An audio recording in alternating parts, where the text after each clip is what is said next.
Blood and binding. The ceremony takes place on a cliff edge overlooking the volcanic sea. Three dragons are present, Mjolnir, Silver, and Immense, his violet eyes tracking Skylar across the platform. Bruma, the king's thunder dragon, dark as a storm front, and a dragon Skylar doesn't recognize, a burnished bronze beast that must belong to the queen. On a stone pedestal rests a dragon egg, the last fire egg of Quatra. The custodian explains in his dry leaf voice. Bestowed upon the Vatran royals as a symbol of the Fire Dynasty that has been dormant for 500 years. Skylar watches the witch princess approach and feels something complicated twist in her chest. Astrid has gray eyes and white blonde hair, and the kind of composure that speaks of years of training. She doesn't meet Skylar's gaze as she kneels on the stone platform, her expression distant and resigned. Kneel, the king commands. Skylar doesn't move. I don't kneel. She expects the bone wielding when it comes, expects the invisible grip that seizes her body and forces her down, knees cracking against the stone. She doesn't expect the sharp, precise pain that follows, the sensation of her legs snapping in two places each, clean breaks that send white fire screaming up her spine. She does not scream. She has screamed for these people once already in the alley, when Aldrich's ambush closed around her, and she will not give them the satisfaction again. Zryan steps forward, Hess holding a curved blade, its edge shimmering with something that looks like moonlight. I am the joiner, he says, his voice carrying no emotion. The blood binding links both parties until the duel is complete. Should either of you die before the appointed hour, the other will follow. Should either of you flee, the Covenant will reclaim your blood. He slices his own palm first, then Astrid's, then Skylar's. When he presses their bleeding hands together, Skylar feels something lock into place in her chest, a chain she cannot see, a tether she cannot cut. The witch's hand is warm and steady, lighter sleeve. She doesn't flinch. And then the world dissolves. Skylar is somewhere else. A forest in snow, a stream running clear and quick between banks of white. A man laughing a deep, joyful sound as he kneels by the water. His face is blurred, his form indistinct, but his happiness is so vivid it hurts. She comes back to herself gasping, her broken legs are still screaming. The witch princess is watching her with an expression Skylar can't read. What did you see? Skylar doesn't answer. The egg ceremony follows. Astrid goes first, lays her hand on the bronze egg without hesitation. Nothing happens. Skylar feels a grim satisfaction at that. The witch is no chosen heir either. Then it's her turn. The egg is warm beneath her palm, faintly pulsing like a heartbeat. But it doesn't crack. It doesn't glow. It remains inert and silent, a lump of fossilized potential. Unsurprising, the queen murmurs, and Skylar wants to spit. As she's led away from the cliff, her legs still screaming with every step, she catches Astrid watching her. Their eyes meet for the first time. The witch's expression is guarded, but there's something underneath it, curiosity, maybe, or pity, or the first tentative probe of a question neither of them can voice. Skylar has 6 weeks to learn to kill this woman, 6 weeks to find Cam, 6 weeks to figure out what she is because her mother's voice is still echoing in her head, clear as the day she spoke it. You are not blooded, Skylar. If she's not blooded, she shouldn't be here. The Covenant shouldn't have accepted her name. The blood binding shouldn't have worked. Nothing about her presence in this castle makes sense. She is going to have to make it make sense. The Shield and the Stranger. The morning after the binding, Astrid met Jessa in the practice yard before the volcanic heat had fully risen. Her training intensified every morning. Jessa meets her there, a stone courtyard high on the castle's eastern face, where the volcanic wind whips their hair and the heat shimmers off the dark rock. Jessa is bonded to Quincy, her fox familiar, and she's been battle casting since she was 13. She doesn't go easy on Astrid anymore. Again, Jessa commands and throws a kinetic blast. Astrid grips her focus, pushes the spell through her teeth, feels the familiar hitch in her chest where the magic always stalls. But this time, something is different. This time, the Dever Shield spell flares into existence with an audible pop, a shimmer of blue-white energy that absorbs Jessa's blast and holds. I did it. Astrid stares at the shield, her heart hammering. I did it, again, Jessa says, and throws a second blast. The shield holds for 3 impacts before shattering. But it held.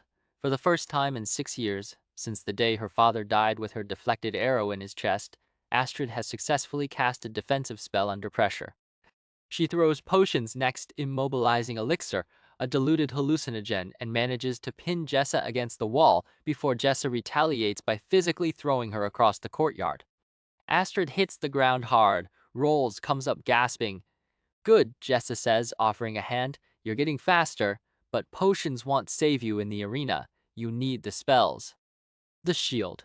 Force fair, if you can manage it. Something that stops a blade before it reaches your throat. Astrid lets Jessa pull her to her feet. I know, I'm working on it. She doesn't mention the library. She doesn't mention the empty shelf or the tapestry with its impossible mate mark or the ways Ryan's voice had softened when he spoke her language. Those are secrets she's keeping close, close as Bastit's warm weight on her pillow at night. After training, she finds Ryan waiting for her in the corridor. Your sister, she says, too tired for formality. Skylar, what about her? She tried to break into the king's office. Ryan's expression flickers. How do you know that? I hear things. Astrid leans against the wall, her muscles screaming. She's looking for something. Information. I'm going to proposition her. Proposition her for what? That's between me and your sister. Ryan studies her for a long moment. Then, unexpectedly, the corner of his mouth twitches. You're going to get yourself killed before the duel even happens. That would solve a lot of your problems. Would it? His voice has gone quieter. He's standing close enough that she can see the ring of darker gray around his irises, the fine line of a scar near his hairline that she hadn't noticed before. I'm not sure it would. He leaves before she can respond, and Astrid stands in the empty corridor with her heart beating too fast and her head full of questions she doesn't know how to ask. The island and the cage. Skylar learns, in rapid succession, that Axel is an influencer who has been smoothing her emotions without her consent, that the king has threatened to find and harm the people she cares about, and that she is being sent to Isla Draka, the dragon island, to bond a dragon or die trying. You have 3 weeks, the king tells her, his voice mild as if discussing the weather. Those people can be found, Skylar. The ones you care about. I suggest you cooperate. Cam. He means Cam. The explicit threat settles into her stomach like a stone. Then Ryan shows her the arena. It sits on a high promontory north of the castle, a vast stone bowl open to the sky. At its center, a cage large enough to hold 2 dragons. The bars gleam with magic, not metal, or not only metal, but something older and more predatory, a ward that drinks the light around it. It opens when one participant dies, Ryan says, not before. The ward retracts only for death. Skylar stares through the bars and sees her future. Inside that cage, she will either kill a witch or be killed by one. There is no third option. Let me help you, Zarian says. I don't want your help. I need you to win. His voice is flat, but his eyes are serious. My sister or not, you're the heir now. If you lose, Vatra loses the heart. I need you to survive. He offers her Mjolnir a mind link, a shared connection through which the dragon can teach her everything she needs to know about the island, the trial, the dragons that will test her. Skylar hesitates, then submits. For Cam's sake. For the chance to survive long enough to find him. Mjolnir's mind is vast and old and utterly alien, a landscape of stars and storms and ancient hungers. He shows her the island, a volcanic spire rising from the sea, its surface scarred by lava flows and dragon claws. He shows her the elemental dynasties: air, water, lightning, solar, lunar, fire, and explains that dragons bond only with royals because only royals survive the testing.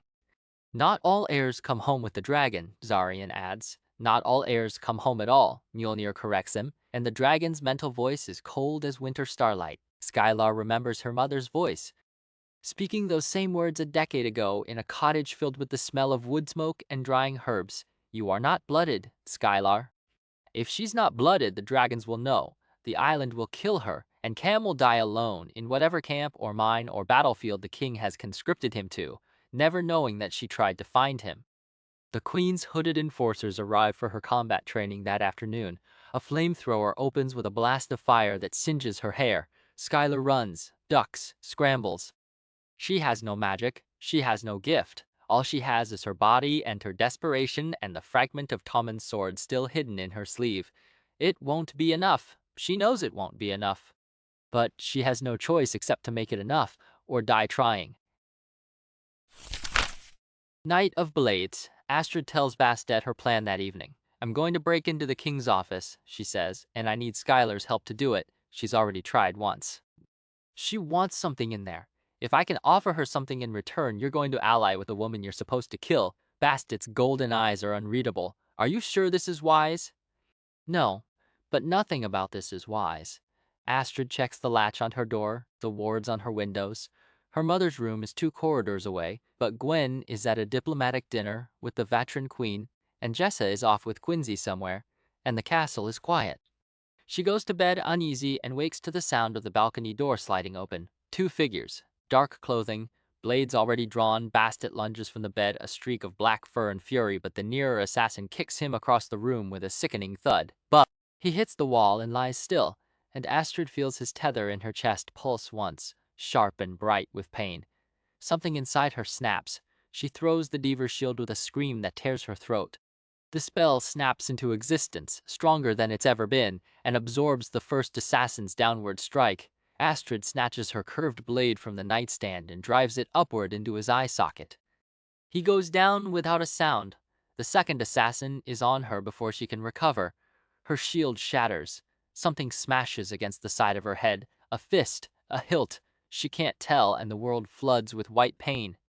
She hits the floor with the assassin's weight pinning her, his blade rising for the killing blow. Bastet isn't moving. She can't reach her belt. She's going to die. And then the assassin is gone, hurled across the room by an invisible force, and Prince Zarian is standing over her, his silver eyes blazing with fury. The taste of blood. Zarian kills the second assassin with a speed that Astrid can't track, a blur of motion, a spray of blood, a wet sound that echoes off the stone walls. The third assassin, who had been hanging back by the balcony, turns and runs. Zarian doesn't pursue. He kneels beside Bastet first. The cat is still breathing, his tether still pulsing in Astrid's awareness, and Zarian cradles him with a gentleness that doesn't match the violence she just watched. Hell recover, Zarian says. Familiars are resilient. Astrid's head is pounding. She struggles to her elbows, and Zarian is there, his hand on her shoulder, his face closer than it's ever been. There's blood on his collar, not his own, and his eyes are scanning her with an intensity that makes her breath catch. Are you hurt? I'm fine. She touches her head. Her fingers come away wet. I might have a concussion. Stay still. He vanishes. Teleports. A heartbeat later, heads back with a cloth and a basin of water, and he's cleaning the blood from her forehead with movements that are almost tender. Why, she manages. Did you come? I heard the commotion. Your window faces the courtyard where I was. He stops. It doesn't matter. It matters to me. He doesn't answer. His jaw is tight, his hands steady, his eyes refusing to meet hers. She can feel his magic through the blood bond. Or maybe it's just proximity, a cold, electric hum that makes her skin prickle, that resonates with something inside her own chest that she doesn't have words for. Thank you, she says. For Bastet, for me, for you bit that man's throat out. His voice is strange, not horrified, not admiring, but something in between that she can't parse. And, with your teeth, he was going to kill Bastet, I know. He sets down the cloth, his hand is still on her shoulder. She can feel each individual finger through the thin fabric of her nightclothes. They weren't rebels, Astrid. Rebels disrupt. They don't assassinate. Someone else sent these men. Who? I don't know yet. His thumb moves a tiny unconscious stroke against her collarbone. But I will find out. I will never stoop so low as to allow another cowardly fucking cutthroat to kill someone while they're in my home. The ferocity in his voice makes her heart lurch. Another? A shadow crosses his face. Someone close to me. A long time ago. I couldn't stop it then. I can stop it now. He pulls his hand away and rises. The moment fractures and Astrid is left on the floor with her head pounding and her familiar unconscious and the taste of assassin's blood still coating her tongue. The guard will be here soon, Zarian says. Tell them what happened. I'll handle the rest. He vanishes. The room is suddenly cold, colder than it should be, colder than the volcanic night warrants. Astrid pulls herself to her feet and goes to Bastet and waits for the world to stop spinning. She's still waiting when Jessa arrives, breathless and wild-eyed, with Quincy at her heels and a dozen questions that Astrid doesn't know how to answer. Somewhere in this castle, an enemy is sending killers after her. Somewhere, her mother is playing a political game with stakes too high to see the blood on the floor. And somewhere in the North Wing, a woman named Skylar de Veras is learning to fight, learning to survive, learning to become the kind of person who can kill a witch princess in a cage that opens only for death. Astrid closes her eyes and presses her palm to the floor where Zion had knelt, trying to hold on to the warmth that's already fading, the fleeting certainty that someone in this cursed kingdom is on her side. It's not enough. She knows it's not enough. But for tonight, in the aftermath of dying men and near misses, it's what she has. She'll make it be enough. She has to. Episode 3, Accidental Teleport and Shared Grief to Ryan's Secret Revealed. Astrid wakes and learns. Astrid does not move from the floor. One assassin lies with her blade still lodged in his eye socket. Another is crumpled against the wall where Ryan threw him, neck bent at an angle that needs no healer's verdict. The third escaped into the volcanic night. Bastet is breathing shallow, uneven, but breathing curled against her thigh. Jessa bursts through the door with Quincy at her heels and takes in the bodies, the blood, the white cat, the princess sitting in the middle of it all. Astrid don't. I'm fine. Bastet isn't. Get a curer. By the time the curer finishes, 2 cracked ribs, internal bruising, Hell will recover the Ulvany, have removed the bodies, and Jessa has promised a conversation Astrid is not ready to have. Zryan has not left. He stands near the balcony doors, staring at the volcanic glow of Talrok, his profile sharp and still. You said another, Astrid says, before. You wouldn't allow another cutthroat to kill someone in your home. Who was the first? His jaw tightens. Then he turns, and the mask of the diplomat prince is gone, replaced by something younger and more wounded. Her name was Maya, my bodyguard, a precog. She served my mother, then me, from the day I was born. She was killed by an assassin, a witch, sent from Arteria during the last peace negotiations. I was 12. She saw the blade coming and stepped in front of it. I watched her die while the assassin walked free. You've been waiting since then for it to happen again. I've been ensuring it doesn't. His voice holds a fury banked for years.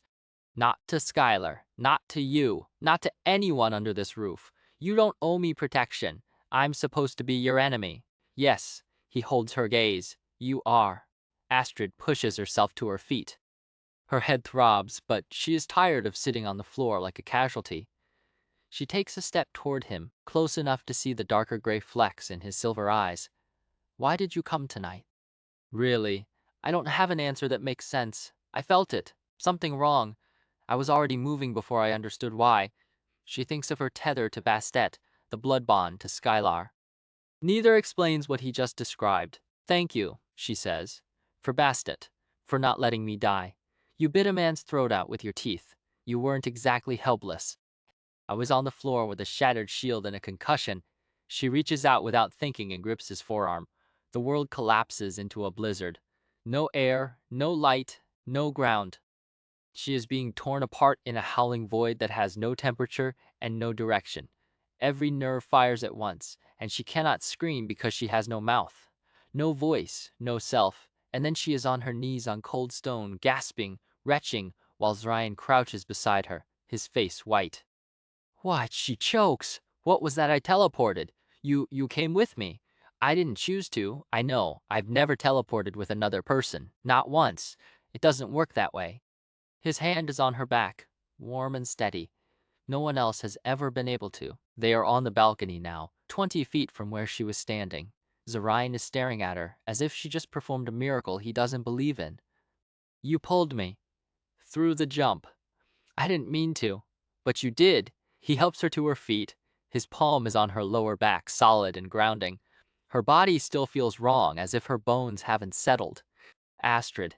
His voice is careful now. What is your gift? I don't have one. Mine hasn't manifested. His silver eyes search her face. Whatever he's looking for, he doesn't find it. But his hand does not leave her back, and when he guides her inside, he does not let go until she is seated beside the hearth with the white cat's sleeping form at her feet. I need to understand what just happened, but not tonight. He pauses. I'll post additional guards. Whoever sent those assassins may try again. He vanishes. The room is suddenly colder than the volcanic night warrants. and Astrid pulls Bastet into her lap and feels, for the first time since leaving Isfjell, truly, deeply cold.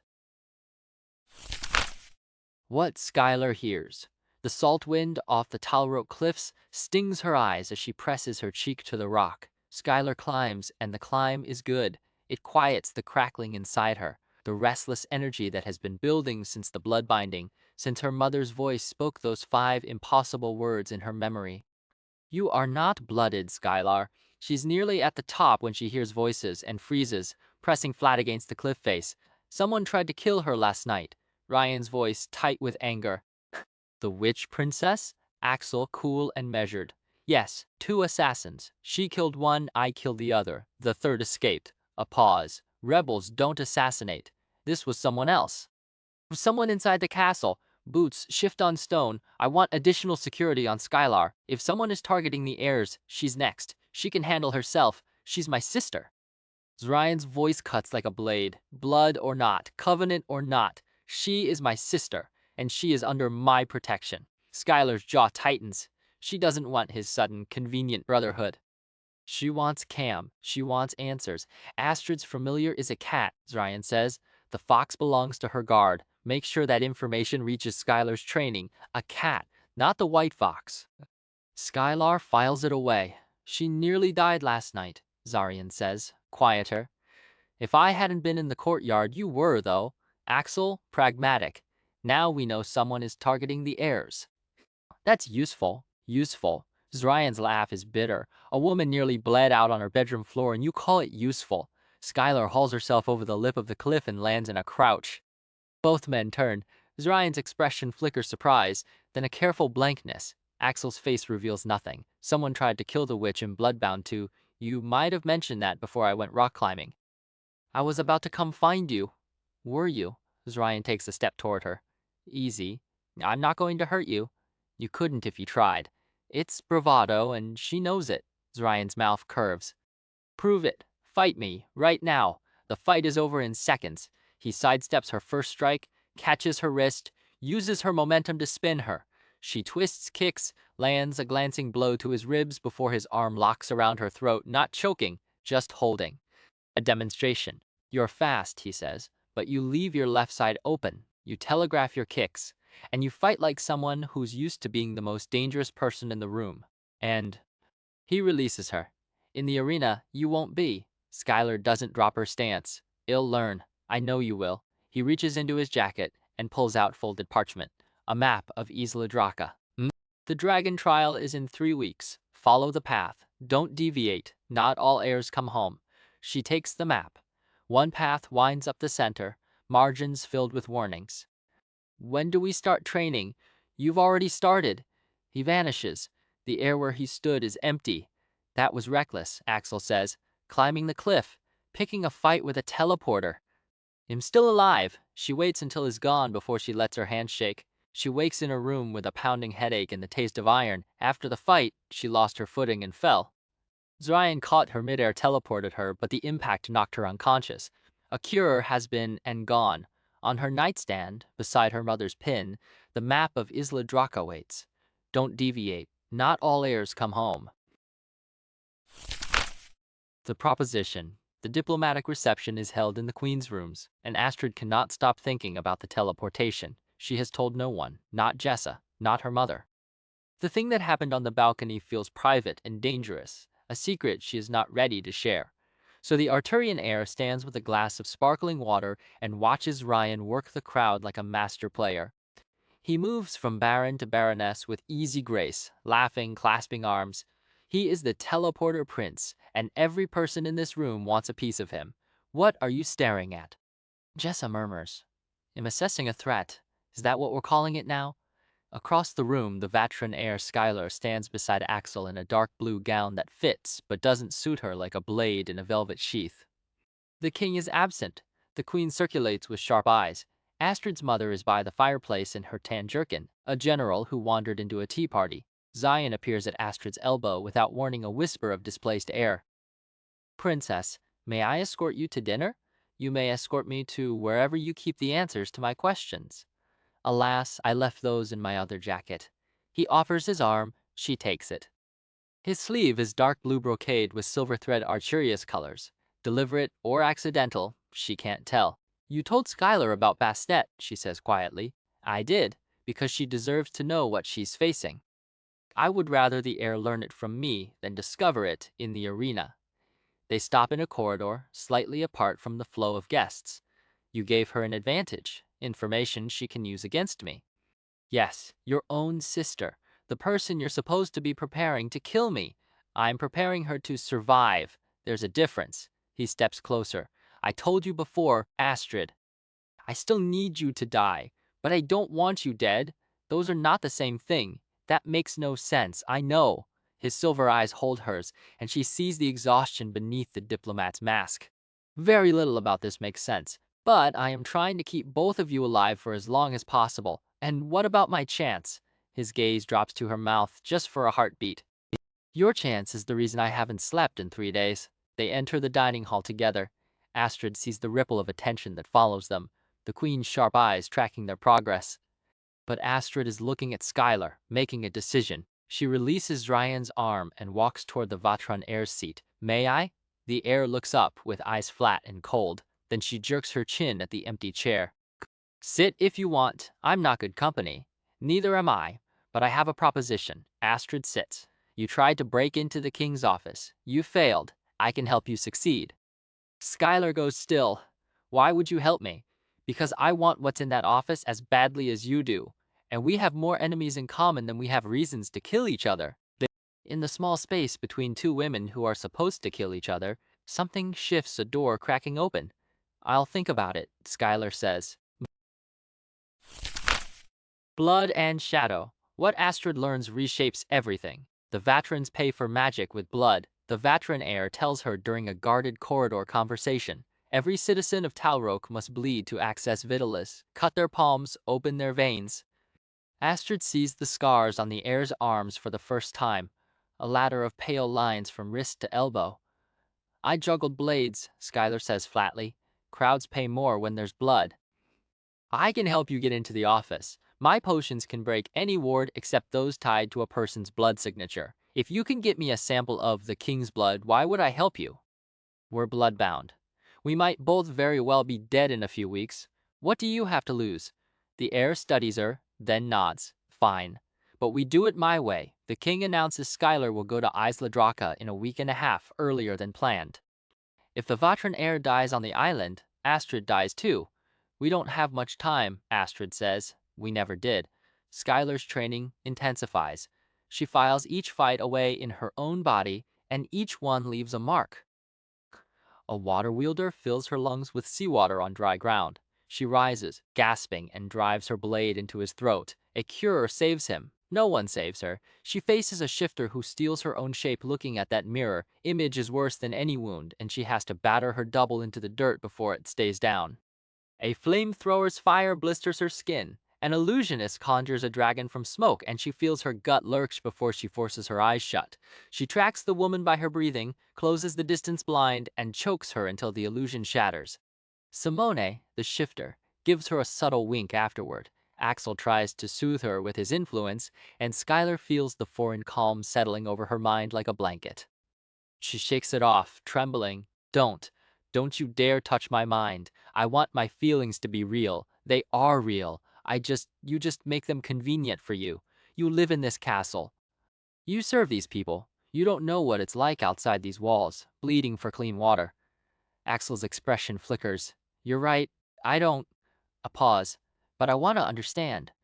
She walks away before she can do something stupid, like trust him. That evening, Axel brings her a mask and a cloak.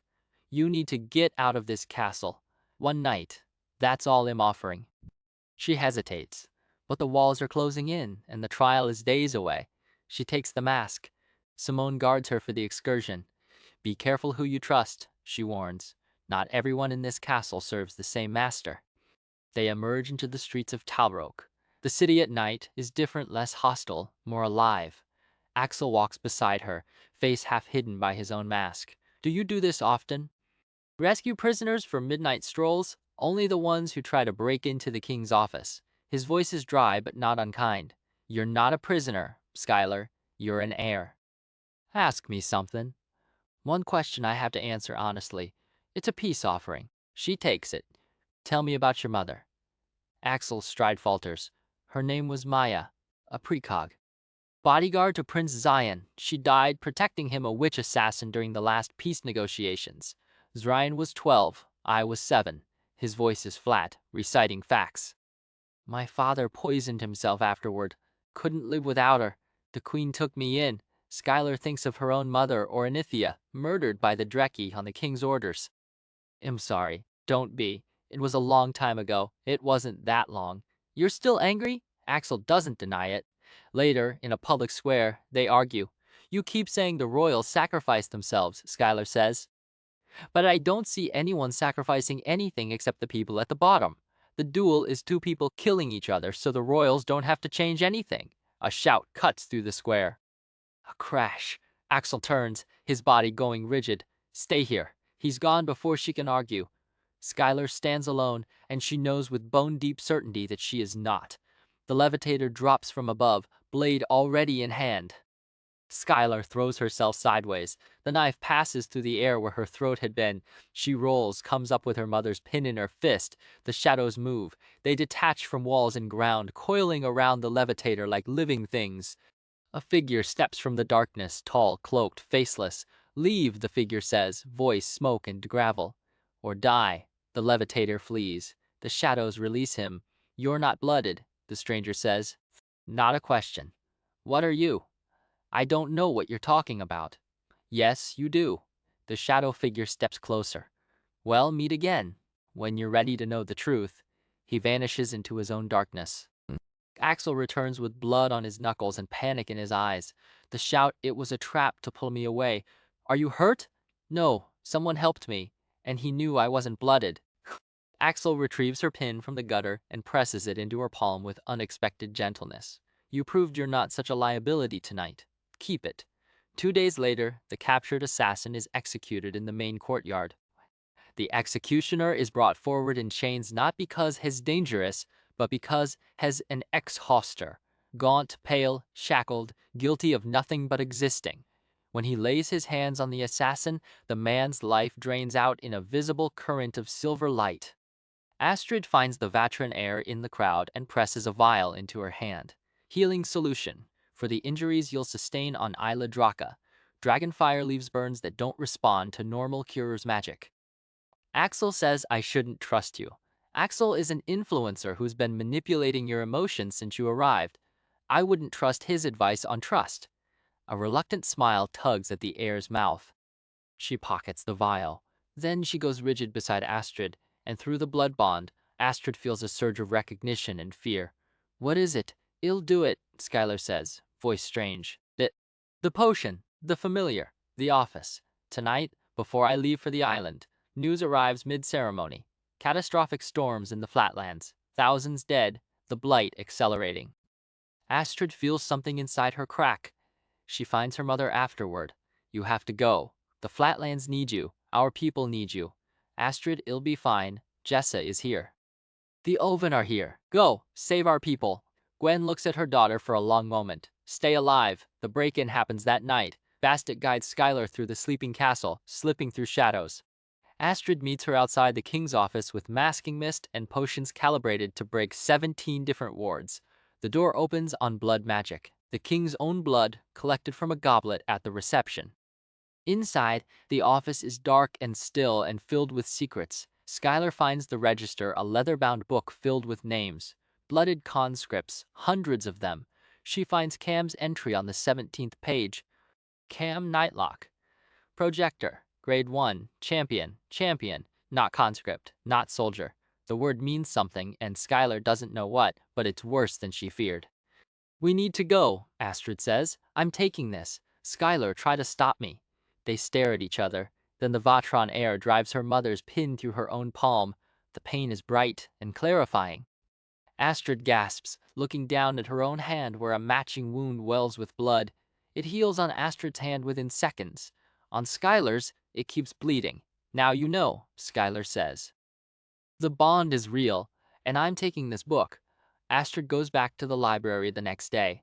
The heart section remains stripped bare. In frustration, she casts Sumend at the wall, a basic summoning spell. The tapestry ripples. The ancient woven threads move, undulating like water, reaching toward her. She climbs the ladder. There on Nyx's forehead is the golden semicircle mate mark. And in his hand, a wand familiar in a way she cannot place, like a memory she can't quite reach. The history of Nyx and Aloria is not what the histories claim. Someone in this castle knows the truth. She climbs down with new resolve. She will find the heart, no matter what.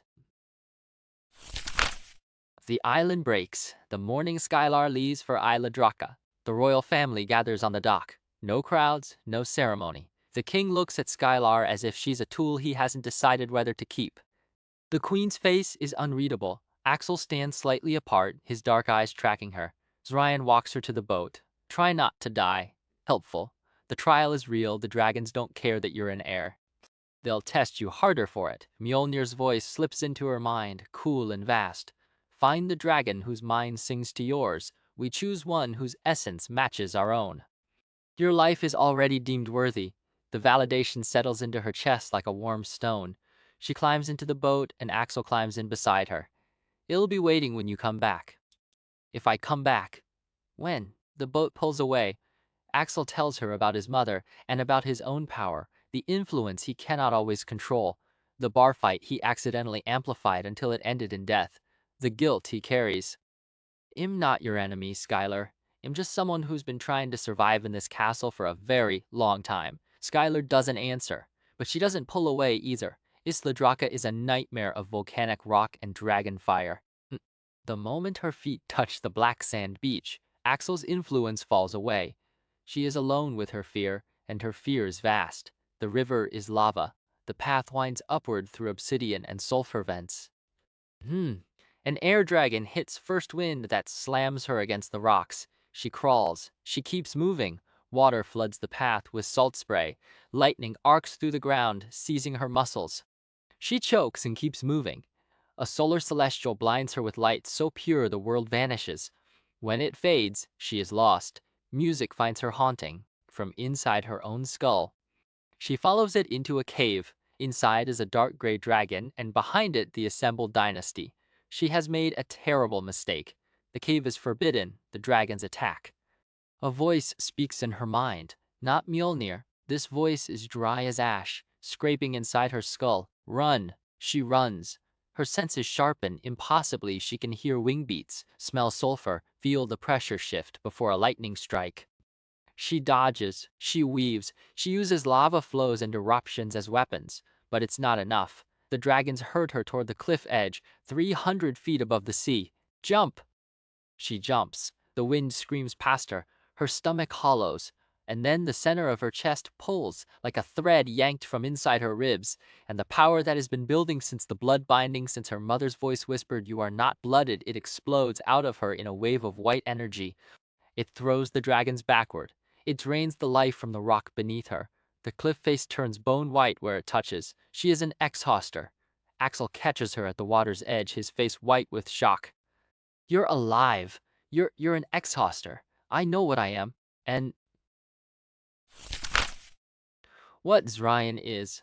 While Skylar fights for her life on the island, Astrid follows Zryan into the dungeons. She doesn't mean to. She's searching for answers about the heart, the assassins, the tapestry. But she sees Ryan slip through a door that should be locked, and she follows down into the cold stone depths. King Zachary interrogates a rebel named Mikhail, a shifter captured during a conscript transport raid. He uses bone wielding to twist fingers backward, force jaws open. Then he leaves, and Zryan is alone with the prisoner. What Astrid sees next she cannot unsee. Zryan draws a blade and cuts off 2 of Mikhail's fingers. Blood sprays. Mikhail screams. Zryan arranges the severed fingers on the cell bars like a display. Then he leans close and says, barely above a whisper, "I'm going to get you out of here." Mikhail stares. "What? I'm not your enemy. I'm the reason your people have been escaping the transports. Mjolnir, show him." Something silver flickered in the air between Zryan and the shackled man, a pressure shift Astrid felt in her teeth. Then Mikhail went rigid, eyes wide. Zryan punches him unconscious, then begins working at the chains. Astrid makes a sound.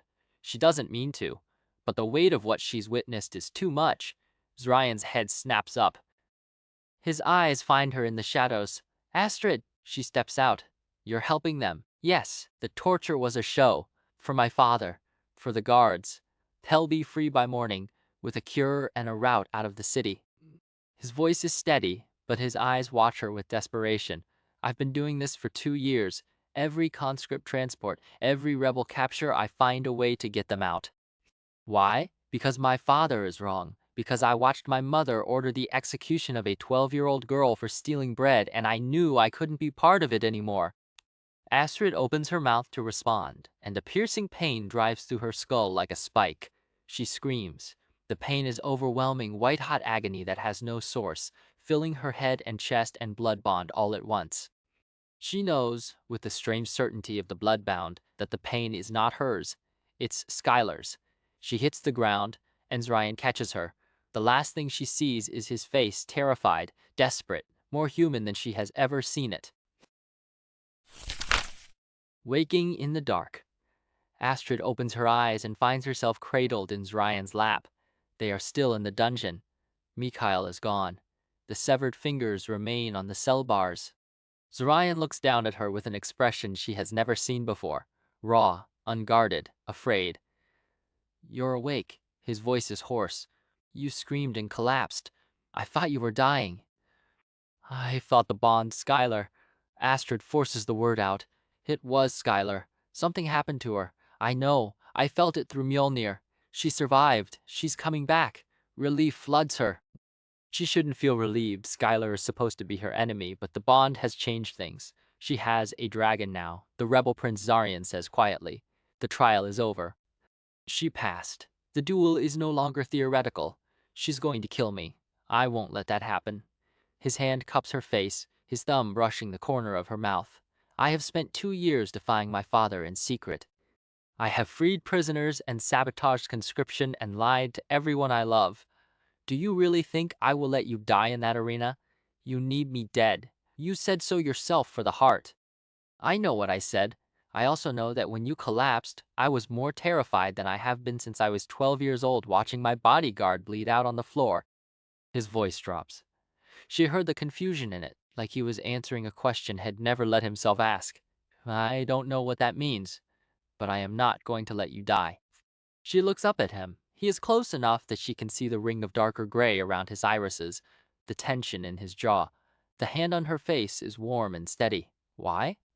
She asks. Why do you care if I live or die? I'm your enemy. I'm the witch princess. You're the first person in 6 years who has looked at me and seen something other than a weapon. His voice cracks. You're the first person who has asked me why. Who has made me want to be someone other than my father's son? She reaches up and touches his face. His skin is warm and a little rough with stubble, and he does not flinch. You helped the rebel escape, she says. You've been saving conscripts. You're not your father's son at all. I don't know what I am anymore. I do. She holds his gaze. I've seen you kill. I've seen you lie. I've seen you cut off a man's fingers and arrange them on a cell bar. But I've also seen you save my familiar. I've seen you terrified that I would die. You're not a monster, Zryan. You're someone who's been forced to act like one. He kisses her. It is desperate and hungry and full of all the things neither of them has been able to say. His hands tangle in her hair, and her fingers grip his blood-stained shirt. And for one long, shattering moment, they are not the Prince of Vatra and the Princess of Archerea. They are just two people clinging to each other in the dark. When he pulls back, his forehead rests against hers, and they are both breathing hard. I don't know how to save you, he says, but I'm going to try. Then start by telling me everything. And in the cold, dark cells beneath the castle, Astrid listens as he tells her the truth about the conscription, about the rebels, about his mother and father and the slow corruption of a kingdom he was supposed to inherit. He tells her what little he knows of the heart. He tells her about Skylar, his sister, the strange weight of suddenly having family he never knew. When he is finished, Astrid says, Skylar is an ex-hoster. Zryan goes still. How do you know? Because the pain I felt through the bond wasn't an injury. It was a birth. Something inside her broke open on that island. She's not blooded. She never was. She's an ex-hoster, And now she has a dragon. And in 3 weeks, she's going to face me in a cage that only opens when one of us dies.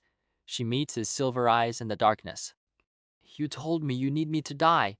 But I think what you need is for neither of us to die. And I think that's going to be harder than either of us imagined.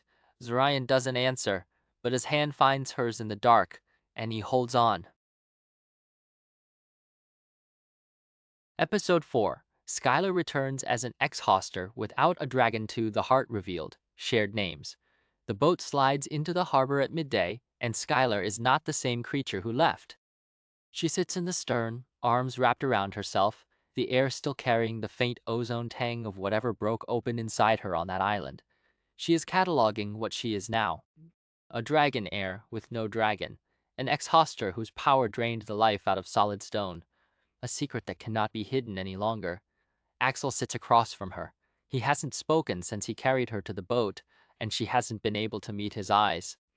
He saw the cliff face turn bone white where her power touched it, saw the dragons reel back, saw her fall 300 feet with light pouring out of her skin.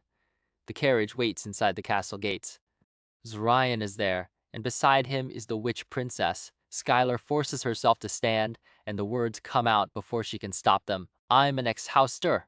Zorion's expression doesn't change, Mjolnir would have shown him, but hearing her say it aloud lands differently. His jaw tightens. I have no dragon, she continues. I went into that cave and the entire dynasty attacked me, and something inside me broke instead. Her hands are shaking. She threw back 8 dragons with a pulse of energy, Axel says. The rock where she landed is drained white. My mother was an ex-hoster, Skylar says. She told me I wasn't blooded. She was warning me. Zorion speaks for the first time. Sister, the word hangs in the salt air. You're my sister, he says again. You're an ex-hoster. You're my father's heir, and you're still alive despite all of that. He exhales. I think you might be the most terrifying person I've ever met. Astrid makes a sound that is almost a laugh. Finally, someone who can give the Vetran royals a real headache. You're not afraid of me? I just watched you survive something that would have killed any blooded heir in history, the witch princess says. The difference is now I'm terrified for you, not of you. She pauses. I know about Cam, Zorion told me. And I know about the rebel army, the one Zorion's been helping. Skylar grows rigid. Her brother, the Prince of Vatra, is a rebel sympathizer. Ryan. The world has rearranged itself while she was on that island. Then you know why I need to find him. I know. Astrid's gaze doesn't waver. And I want to help you. I took the map from your room, the one showing Vatran mining routes. I've been tracking the Blight's spread, and I think it's connected to whatever the king is doing with the heart. If finding Cam leads us to the heart, then we want the same thing. Before Skylar can answer, a guard appears. The king requires your presence, Lady de Veras, immediately. Skylar feels the blood drain from her face. The speed of the summons before she's even stepped fully inside tells her the king is afraid. And a frightened king is a dangerous one. Astrid catches her arm. Don't let him see you flinch. He feeds on weakness. I don't flinch, Skylar says. I know, but if you need to, remember Cam. Remember what you're surviving for. The king summons. The throne room is a private audience chamber behind the main dais where business is conducted away from the court's eyes. King Zachary is seated in a high-backed chair carved with dragon motifs. The queen stands beside him, her face unreadable as carved marble. Zorion takes up a position near the wall. Axel lingers near the door. No guards. The king has cleared the room of witnesses. Skylar stops in the center of the floor and does not bow. Skylar de Veras. The king's voice is silk drawn over a blade. Daughter of Ornithia, heir to the Fire Dynasty, and now it seems an ex-hoster. She doesn't answer. Silence is a weapon with men like this. The queen's voice is cold. You will speak when addressed. I wasn't asked a question. The king's mouth curves. It's not a smile. It's a predator bearing teeth. My son tells me you wish to postpone the duel. Given this new development, I'm inclined to agree. You are no longer our secret weapon against the witch princess. You are something else entirely. Zorion steps forward. If there was any way to postpone this, We could ask for a delay, Axel says quietly from the doorway. The weight of suggesting defiance against his king isn't lost on Skylar. No, Skylar says, let's go now. She needs to know where she stands. Excellent. The king studies her. You are an ex-Hoster, a creature who drains life and magic. Your mother was killed for being what you are. The Dreki commander who claimed to have killed you as a child. I had him executed for his lie. I knew you might still be alive. I simply didn't care enough to look. Skylar's vision narrows. The king just admitted, with weather-discussing casualness, that he ordered the hunt that killed her mother, that he let her live in the gutters of Vatra while her mother bled out in the snow. He leans forward. I know what you are. I know what you can do. And I know that you could drain every person in this room before a single guard reached the door. You're very confident I won't. I'm very confident you're smart enough to know what happens if you do. The rebellion you've been so curious about, the conscripts you've been trying to trace, they die, all of them. Skylar's hands curl into fists. The room begins to dim. It's not her vision going dark. It's the light. She's pulling it toward her. The candles gutter. The queen takes a step back. Then Skylar hears a voice, not in her ears, but in her memory. Need to live, Lar. Cam. The last clear thing he ever sent her. She exhales. The light returns. The hunger recedes. I'm not going to kill you, she says quietly. Not today. The king holds her gaze, calculating. Then he sits back. Good. Then we understand each other. You will learn to use this power, and you will kill the witch with it. What happens if I win? If I kill her? You rule, of course. The king spreads his hands. You are my firstborn, after all. The chosen heir of the Fire Dynasty. Skylar tastes the lie. He has no intention of letting her rule. He intends to use her as a weapon, and when she's served her purpose, he'll discard her. Just like her mother, she makes a decision in the privacy of her skull. And, Kyushin. And? If she survives the duel, if she somehow finds a way to live, she will use the very power the king condemned to destroy him. Not for herself, for Kam. For the future Kam will never have unless someone burns the old world down. I understand, Skylar says.